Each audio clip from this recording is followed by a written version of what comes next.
Nosso sistema educacional ensinou-nos a isolar objetos entre nós e a natureza. Cria uma distância entre nós e a natureza. Homem cultural.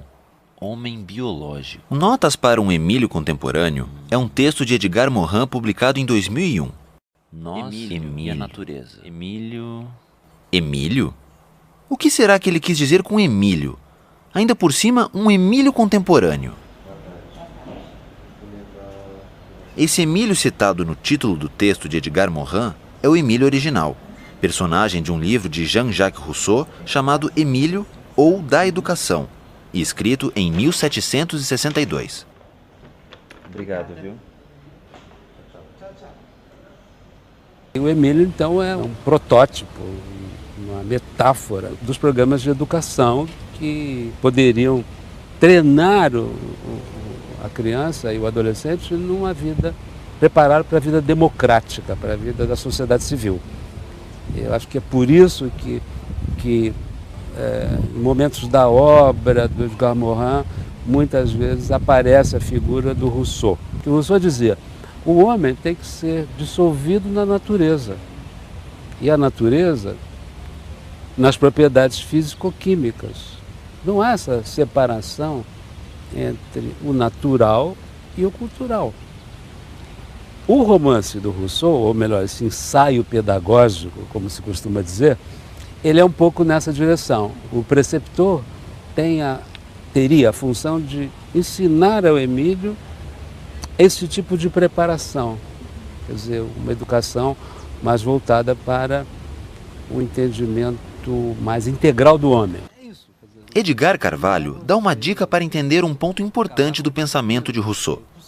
Para ele, não há separação entre natureza e cultura. Esse também foi um ponto importante para John Dewey, filósofo que já apareceu em outras aulas da filosofia da educação. Foi Dewey quem trouxe essa discussão de separação entre natureza e cultura para a filosofia contemporânea. Todas as vezes que se refere a esse Emílio contemporâneo, é porque o Morin tem a ideia que a função da educação é religar os saberes que foram separados, fragmentados, e que a escola de hoje é o exemplo mais legítimo desta separação. A realização dessa separação toda, ela é um produto do iluminismo mesmo, né? Que instaurou a ciência como o reino da certeza. A ciência que vai descobrir as verdades do mundo, que vai ser objetiva. Culpados? Vários. Podemos culpar o Descartes, né? Que diz, penso, logo existo. Separou mesmo o sujeito do objeto. Para continuar com Emílio, com Morin e com a educação, é preciso entender o que é separar saberes e o que essa história de penso, logo existo, de Descartes, tem a ver com isso. Comecemos pelas considerações das coisas mais comuns e que acreditamos compreender mais distintamente. Tomemos, por exemplo, este pedaço de cera que acaba de ser tirado da colmeia. Ele não perdeu ainda a doçura do mel que continha. Retém ainda algo do odor das flores de que foi recolhido. Sua cor, sua figura, sua grandeza são patentes. É duro, é frio, tocamo-lo, e se nele batermos, produzirá algum som. Mas eis que, enquanto falo, é aproximado do fogo. O que nele restava de sabor exala-se. O odor se esvai, sua cor se modifica, sua figura se altera, sua grandeza aumenta, ele torna-se líquido, esquenta-se, mal o podemos tocar, e embora nele batamos, nenhum som produzirá. A mesma cera permanece após essa modificação? Cumpre confessar que permanece, e ninguém o pode negar. O que é, pois, que se conhecia deste pedaço de cera com tanta distinção? Certamente não pode ser nada de tudo que notei nela por intermédio dos sentidos, posto que todas as coisas que se apresentavam ao paladar, ao olfato, ou à visão, ou ao tato, ou à audição, encontram-se mudadas. E, no entanto, a mesma cera permanece. É preciso que eu concorde que não poderia mesmo conceber pela imaginação o que é essa cera, e que somente meu entendimento é quem o concebe. Por onde fica provado não só que a imaginação não pode me dar a conhecer a natureza dos corpos que se lhe apresentam, mas ainda que o pensamento puro é o único capaz de fazê-lo. Tutti sanno che talvolta i sensi ci ingannano. Suppongo allora che nulla di ciò che vediamo sia come i sensi ce lo fanno apparire. Ma dubitando di tutto, mi appare subito evidente che io penso. E se penso, devo pur essere qualcosa. Io penso, dunque sono, dunque esisto. Descartes foi um filósofo francês que viveu no século XVII. No exemplo do pedaço de cera, Descartes defende a tese de que o mundo deve ser entendido pela razão e não pelos sentidos. Com esse exemplo, ele procura mostrar que todas as informações sobre a cera, que obteve inicialmente por meio dos sentidos, a cor, a consistência, o cheiro, o gosto e o som da cera, se alteraram quando ela se derreteu. E apesar disso, ele sabe que se trata da mesma cera e não de outro objeto qualquer. Como ele pode reconhecê-la? Graças à capacidade de sua razão, pois ela lhe permite reconhecer os reais atributos da cera, sua plasticidade e extensão. O que Descartes tem em relação aos sentidos é mais do que uma desconfiança. O filósofo escreveu que sobre o que é revelado pelos sentidos pode haver dúvida, e se há dúvida, para Descartes, é falso. Sobre a verdade, diz ele, não pode haver nenhuma dúvida.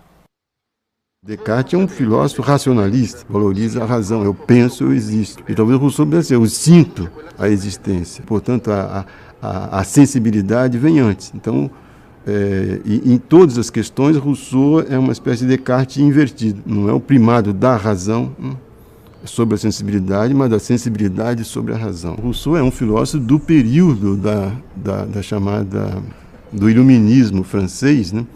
Mas ele tem muito pouco a ver com a corrente que dominava no século, que é aquela que acreditava que com a razão você tem desaparecimento de superstição. O Rousseau sempre desconfiava um pouco, né, que se nós tivermos ciência e a razão desenvolvida, o homem vai ser melhor. Não necessariamente. Então quer dizer que Rousseau não valorizava a razão? O homem não é só racional, né?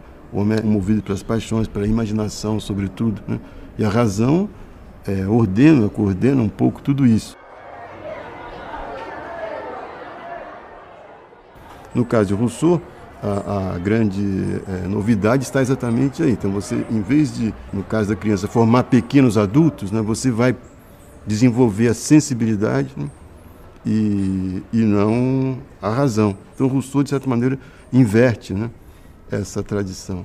E é na educação que ele inverte essa tradição?